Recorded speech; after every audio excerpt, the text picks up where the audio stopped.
audio jungle.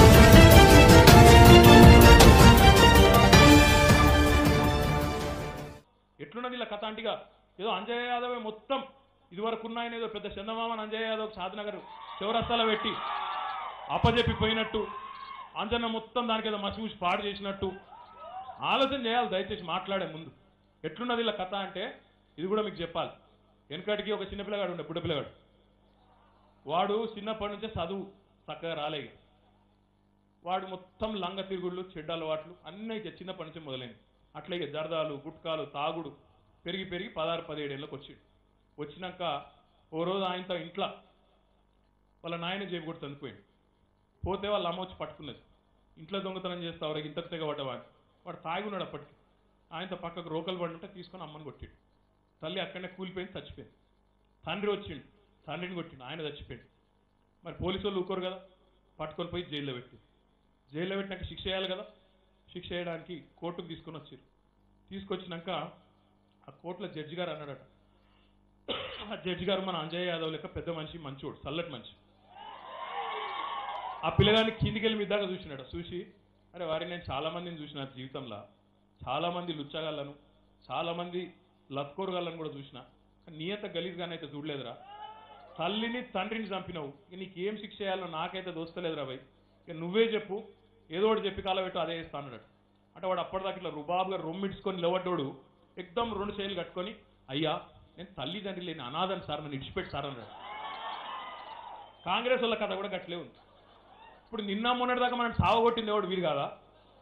నిన్న మొన్నటిదాకా MLA ఇక్కడ ఎవరు షాద్నగర్ అలా కాంగ్రెసే కదా. మరి ఇలా వాళ్ళే వచ్చి ఇది ఇట్లెందుకుంది అది అట్లెందుకుంది అంటే మా తమ్ముడు చెప్పినట్టు మరి మీరు అధికారం ఉన్నప్పుడు గుడ్డి గురు అలా పనులు మీరు అప్పుడేమో చెయ్యరు. ఇప్పుడు మేము చేస్తామంటేనేమో కాళ్ళ కట్టె పెడతారు.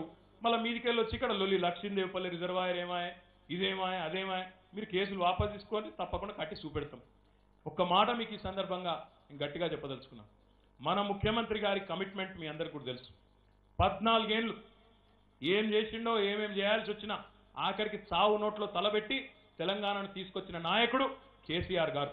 అట్లాంటి నాయకుడు ఈరోజు నేనేదైనా చేస్తా అని చెప్పిండంటే ఖచ్చితంగా చేసి తీరే ఒక దమ్ము ధైర్యమున్న నాయకుడు కేసీఆర్ గారు.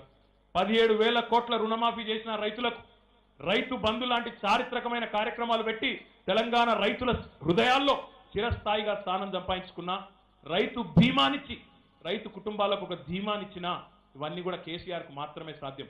ఆ ధైర్యంతోనే చెప్తా ఉన్నా, పాలమూరు లిఫ్ట్ ఇరిగేషన్ కూడా పూర్తి చేసి, లక్ష్మీదేవిపల్లి రిజర్వాయర్ని కూడా పూర్తి చేసి, మళ్ళీ కేసీఆర్ గారితోనే ఈ ప్రాంత రైతులందరికీ కూడా తప్పకుండా వారి పొలాలకు నీళ్లు ఇచ్చే బాధ్యత కూడా టీఆర్ఎస్ ప్రభుత్వమే తీసుకుంటుందని చెప్పి కూడా మీ అందరికీ నేను విజ్ఞప్తి చేస్తా ఉన్నా. ఇక అంజన్న మంచోడు కాబట్టి ఎక్కువ అడగలే, 2-3 అడిగిండు. ఒకటి, మా మున్సిపాలిటీకి 50 కోట్లు ఇవ్వమన్నాడు, తప్పకుండా రేపే మంజూరు చేస్తా అని చెప్పి నేను మీకు విజ్ఞప్తి చేస్తా ఉన్నా.